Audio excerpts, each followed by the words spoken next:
नमस्कार, vision IAS के news today के इस अंक में आप सभी का स्वागत है। इस अंक में हम आपके लिए लेकर आए हैं यूपीएससी परीक्षा की दृष्टि से महत्वपूर्ण कुछ अहम खबरें। इस अंक के साथ मैं हूँ दिव्या सिंह। आइए सबसे पहले बात करते हैं इस अंक की हेडलाइंस के बारे में। गवर्नमेंट ई मार्केट प्लेस का gross merchandise value 2 lakh crore रुपए से ज्यादा हो गया। गृह मामलों पर संसदीय स्थायी समिति ने आपराधिक कानूनों में सुधार से संबंधित 3 विधेयकों पर रिपोर्ट प्रस्तुत की। साइट्स की स्थायी समिति की 77वीं बैठक में रेड सेंडर्स को आरएसटी से हटाने का निर्णय लिया गया। केंद्र सरकार ने राज्यों को आदर्श जेल और सुधारक सेवा अधिनियम 2023 लागू करने का सुझाव दिया। एशियाई विकास बैंक ने भारत के $400 मिलियन के ऋण को मंजूरी प्रदान की और आवासन तथा शहरी कार्य मंत्रालय ने आईना dashboard for cities portal launch किया। और आइए बात करते हैं इस अंक की पहली खबर की।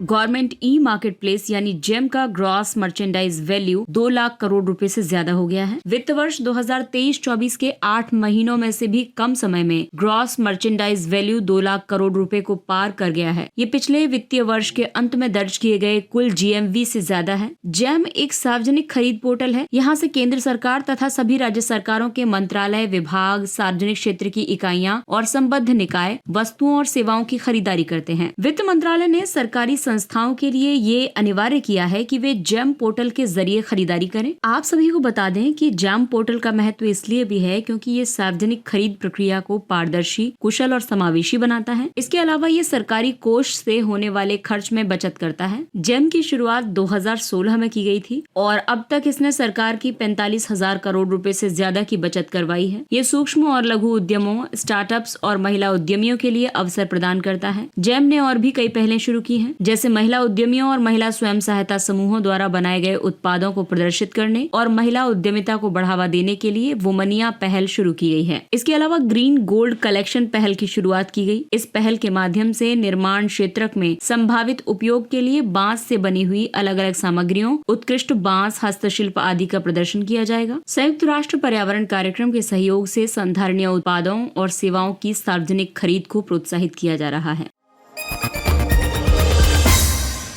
और आइए बात करते हैं अगली खबर की। गृह मामलों पर संसदीय स्थायी समिति ने आपराधिक कानूनों में सुधार से संबंधित 3 विधेयकों पर रिपोर्ट प्रस्तुत की है। आपराधिक कानूनों में सुधार से संबंधित 3 विधेयक हैं। भारतीय दंड संहिता 1860 का स्थान लेने वाली भारतीय न्याय संहिता 2023, दंड प्रक्रिया संहिता 1973 का स्थान लेने वाली भारतीय नागरिक सुरक्षा संहिता 2023, भारतीय साक्ष्य अधिनियम 1872 का स्थान लेने वाला भारतीय साक्ष्य विधेयक 2023। बाद में इन विधेयकों को आगे की समीक्षा के लिए पीएससी को भेजा गया। इन विधेयकों के उद्देश्य हैं अदालतों में बड़ी संख्या में लंबित मामलों के निपटान में मदद करना, समय पर न्याय सुनिश्चित करना, अप्रासंगिक औपनिवेशिक कानूनों को हटाना, न्यायोचित दोष सिद्धि की दरों में वृद्धि करना। और आइए अब जानते हैं विधेयकों पर प्रस्तुत रिपोर्ट के मुख्य बिंदुओं के बारे में। विधेयकों द्वारा किए जाने वाले मुख्य बदलाव में शामिल है आईपीसी की धारा 377 को हटा दिया गया है। ये धारा प्रकृति के नियम के खिलाफ अप्राकृतिक यौन संबंध से संबंधित है। इसके अलावा उच्च न्यायालय ने व्यभिचार से संबंधित आईपीसी की धारा 497 को निरस्त कर दिया था। आईपीसी के प्रावधानों के तहत अपराधियों को 6 प्रकार की सजाएं दी जाती हैं: मृत्युदंड, आजीवन कारावास, कारावास, संपत्ति की जब्ती, जुर्माना और सामुदायिक सेवा। इसके अलावा ऑनलाइन या इलेक्ट्रॉनिक रूप से एफआईआर दर्ज कराने की व्यवस्था करवाना, साथ ही गिरफ्तारी के लिए हथकड़ी का उपयोग करना और इलेक्ट्रॉनिक या डिजिटल रिकॉर्ड की स्वीकार्यता बढ़ाना।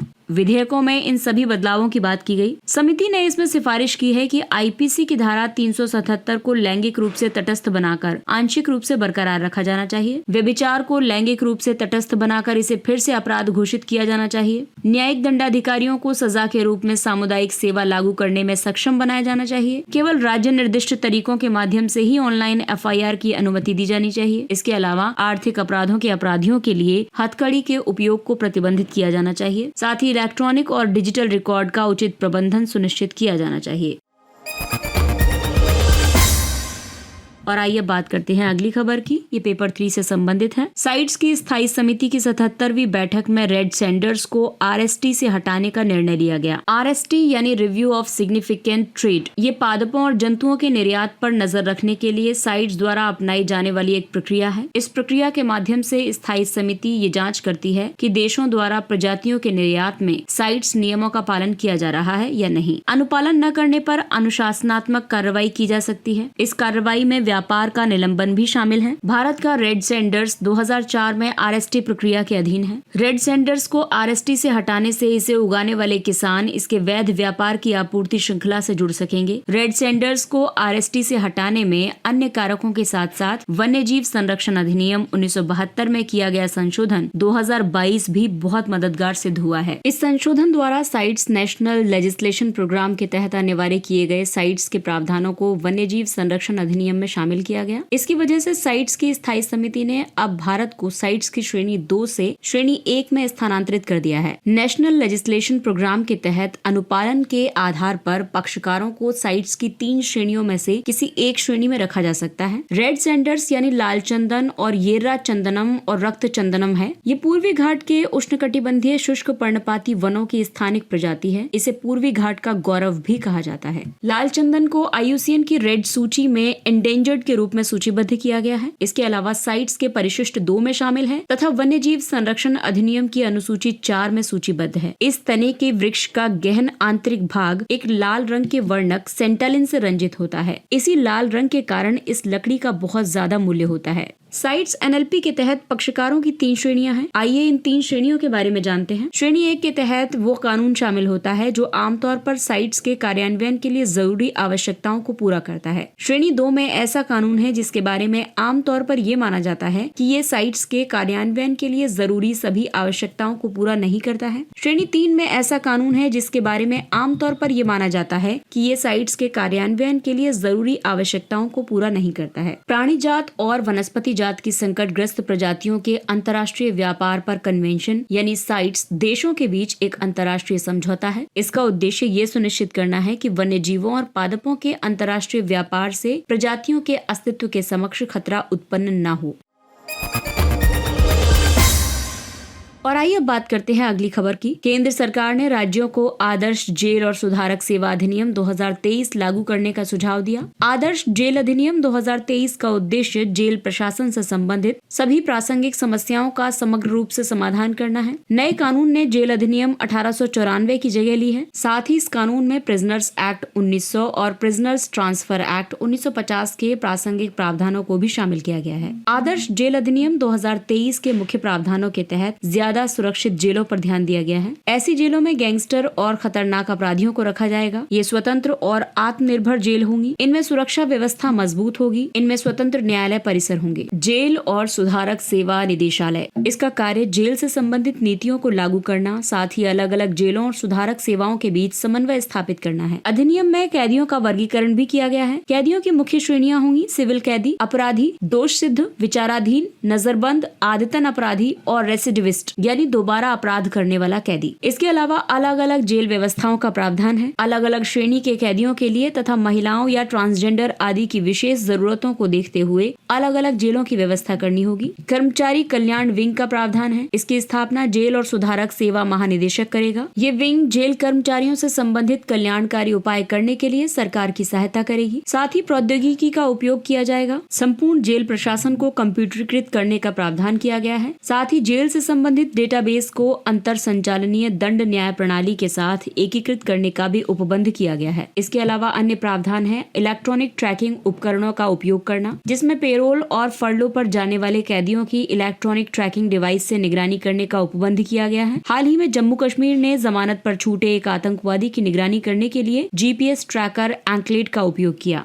साथ ही कैदियों के स्वास्थ्य की देखभाल का भी प्रावधान है। सभी कैदियों को पर्याप्त तथा लैंगिक रूप से अनुक्रियाशील स्वास्थ्य देखभाल सुविधाओं तक पहुंच प्रदान की जाएगी। भारत में जेल प्रशासन की बात करें तो जेल और उनमें बंद कैदी संविधान की 7वीं अनुसूची के तहत राज्य सूची का विषय है। दांडिक यानी कि आपराधिक न्याय प्रणाली में जेलों के महत्व को देखते हुए केंद्रीय गृह मंत्रालय भी इस विषय पर राज्यों और केंद्र शासित प्रदेशों को समय समय पर मार्गदर्शन और सहायता प्रदान करता रहा है।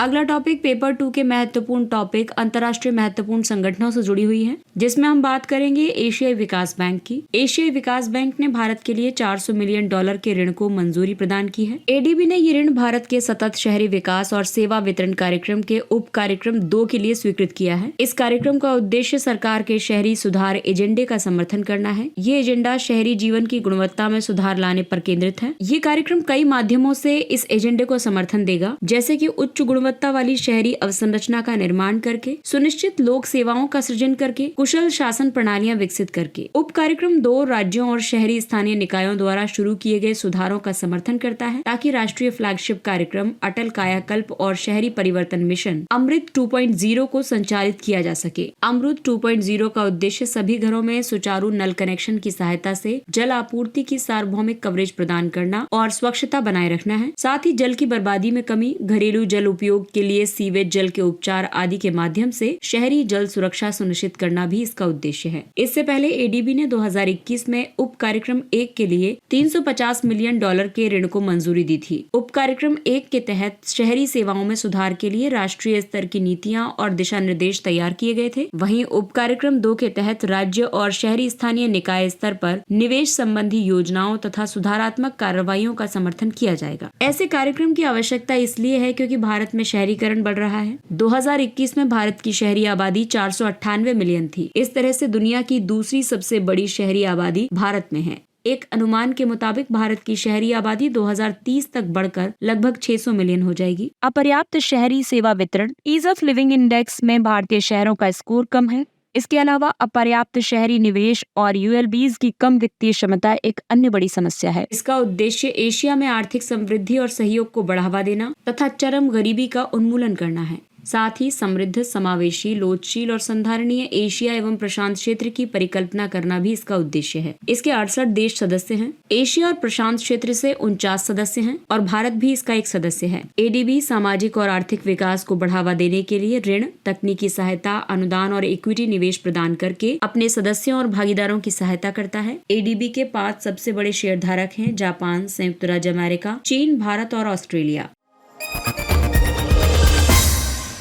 आवासन और शहरी कार्य मंत्रालय ने आईना dashboard for cities portal launch किया। ये विशेष पोर्टल 5 मुख्य विषय क्षेत्रों में शहरों की स्थिति और प्रगति के बारे में जानकारी प्रदान करेगा। देश भर के शहरी स्थानीय निकाय नियमित आधार पर स्वेच्छा से इस पोर्टल पर ऑडिट किए गए खातों और स्वयं के द्वारा रिपोर्ट किए गए प्रदर्शन मैट्रिक्स सहित अपना डेटा प्रस्तुत करेंगे। मंत्रालय डिजिटल इंडिया कॉर्पोरेशन के माध्यम से डेटा प्रस्तुत करने की प्रक्रिया में यूएलबीज यानी शहरी स्थानीय निकायों या राज्यों को सहायता प्रदान करेगा। Digital India corporation digital India mission को आगे बढ़ाने के लिए मंत्रालयों या विभागों को रणनीतिक सहायता प्रदान करता है। आईना पोर्टल का मुख्य उद्देश्य है स्वस्थ प्रतिस्पर्धा को बढ़ावा देना। इस पोर्टल के माध्यम से यूएलबीज अब ये देख सकेंगे कि वे अन्य यूएलबीज की तुलना में कैसा प्रदर्शन कर रहे हैं। इस तरीके से एक हेल्दी कंपटीशन विकसित होगा, प्रेरणा मिलेगी। ये पोर्टल यूएलबीज को सुधार के लिए उपलब्ध संभावनाओं की पहचान करने के लिए प्रेरित करेगा। इससे सीखने का अवसर मिलेगा। यूएलबीज को अपने अन्य प्रतिस्पर्धियों के सर्वोत्तम उदाहरणों से सीखने और उन्हें अपने शहरों में लागू करने का अवसर प्रदान करेगा। पोर्टल की जरूरत इसलिए है क्योंकि स्थानीय शासन से संबंधित महत्वपूर्ण डेटा एक ही पोर्टल पर उपलब्ध होंगे। इससे नई स्कीम की योजना बनाने और नीतिगत निर्णय लेने में मदद मिलेगी। शहरी स्थानीय निकायों को 74वें संविधान संशोधन अधिनियम के तहत शासन के तीसरे स्तर के रूप में मान्यता दी गई है। 74वें संविधान संशोधन अधिनियम ने यूएलबीज को जनसंख्या के आकार और क्षेत्र के आधार पर 3 श्रेणियों में बांटा है। एक है नगर पंचायत, ये रूरबन क्षेत्रों के लिए है। ये ग्रामीण से शहरी क्षेत्र में परिवर्तित होने वाले क्षेत्र हैं। दूसरा है नगर परिषद, ये छोटे शहरी क्षेत्रों के लिए है। तीसरा है नगर निगम, ये महानगरीय क्षेत्रों के लिए है। इसके तहत यूएलबीज को संविधान की 12वीं अनुसूची में उल्लिखित 18 विशेष कार्य सौंपे गए हैं। शहरी स्थानीय निकायों के कार्यकाल की बात करें तो इसका कार्यकाल 5 वर्ष का होता है। कार्यकाल पूरा होने के 6 महीने के भीतर पुनः चुनाव कराना जरूरी है। आईना के तहत राजनीतिक एवं प्रशासनिक, वित्तीय, योजना निर्माण और नागरिक केंद्रित शासन व्यवस्था तथा बुनियादी सेवाओं की आपूर्ति देखी जाएगी।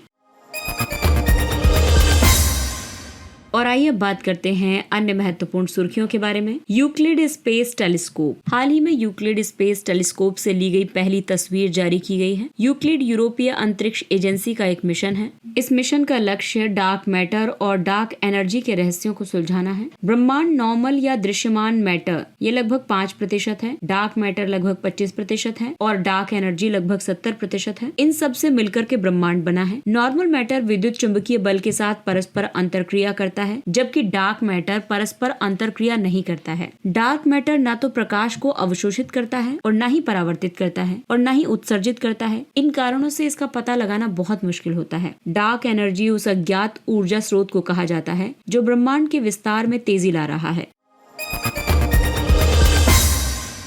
अगला टॉपिक है chikungunya. US food and drug administration ने चिकनगुनिया के खिलाफ विश्व की पहली वैक्सीन एक्सिचिक को मंजूरी दी। इस वैक्सीन को चिकनगुनिया वायरस के जीवित और कमजोर वर्जन से तैयार किया गया है। चिकनगुनिया वायरस जनित रोग है। इसका संक्रमण एडीज मच्छर से फैलता है। इसका सामान्य लक्षण है बुखार, जोड़ों में दर्द और शरीर पर चकत्ते पड़ना या दाने निकलना। पहली बार इस रोग की पहचान 1952 में तंजानिया में की गई थी। इसके संक्रमण के अधिकतर मामले अफ्रीका, दक्षिण पूर्व एशिया और अमेरिका महाद्वीप के कुछ हिस्सों में प्रकट होते हैं। इसका संक्रमण गर्भवती महिला के अजन्मे बच्चे में भी फैल सकता है। ये रोग नवजात शिशुओं के लिए घातक हो सकता है। अभी तक इसका कोई इलाज मौजूद नहीं है। भारत के राष्ट्रीय वाहक जनित रोग नियंत्रण कार्यक्रम में इस रोग को भी शामिल किया गया है।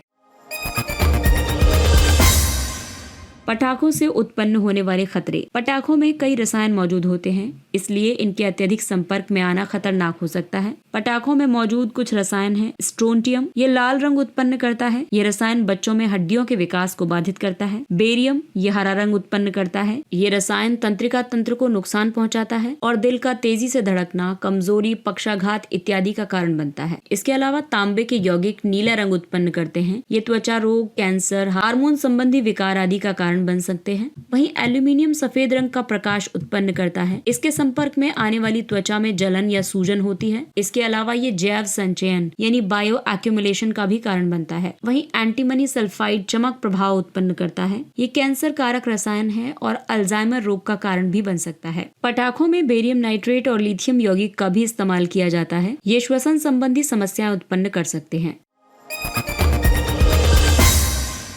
थैलिडोमाइड त्रासदी। ऑस्ट्रेलिया ने थैलिडोमाइड त्रासदी से प्रभावित सभी नागरिकों से माफी मांगने का निर्णय लिया है। थैलिडोमाइड शामक प्रभाव उत्पन्न करने वाली दवा है। 1950 के दशक में गर्भवती महिलाओं को मतली से निजात दिलाने के लिए ये दवा लिखी जाती थी। हालांकि बाद में ये पता चला कि ये दवा अजन्मे बच्चों के अंगों, चेहरे की बनावट और आंतरिक अंगों में विकृति का कारण बन रही है। थैलिडोमाइड त्रासदी ने दवा परीक्षण, विपणन, वितरण और उपयोग से संबंधित विनियमों को सख्ती से लागू करना आवश्यक कर दिया। और आइए बात करते हैं सुर्खियों में रहे व्यक्तित्व के बारे में। शहीद वीर नारायण सिंह। इनका जन्म छत्तीसगढ़ के सोनाखान, रायपुर जिला में एक जमींदार परिवार में हुआ था। इनके पिता का नाम रामसाई था, जो बिंजवार जनजाति से संबंधित थे। इन्होंने छत्तीसगढ़ में 1857 के पहले भारतीय स्वतंत्रता संग्राम का नेतृत्व किया था। वे प्रथम छत्तीसगढ़ी स्वतंत्रता सेनानी के रूप में भी लोकप्रिय हैं। इन्हें 1856 में एक व्यापारी के अनाज भंडार को लूटने और उस लूटे हुए अनाज को एक भीषण अकाल के दौरान गरीबों में बांटने के आरोप में गिरफ्तार किया गया था। 1857 में वीर नारायण सिंह जेल से भाग निकले। उन्होंने 500 लोगों की एक सेना तैयार की। सेना ने अंग्रेजों का जमकर विरोध किया और अंततः सेना पराजित हो गई और वीर नारायण सिंह को फांसी की सजा दे दी गई। छत्तीसगढ़ के अंतर्राष्ट्रीय क्रिकेट स्टेडियम का नाम इन्हीं के नाम पर रखा गया है। शहीद वीर नारायण सिंह वीरता, करुणा और दृढ़ विश्वासी मूल्यों से ओतप्रोत थे। इसके साथ ही ये अंक समाप्त होता है। अगले अंक में फिर मुलाकात होगी कुछ अन्य महत्वपूर्ण खबरों के साथ। तब तक अपने लक्ष्य के लिए तत्पर रहिए और अगर आपको हमारा कंटेंट अच्छा लगता है तो इसे लाइक, सब्सक्राइब और शेयर जरूर करें। और अब हमें यानी विजन IAS की पूरी टीम को दीजिए इजाजत। नमस्कार।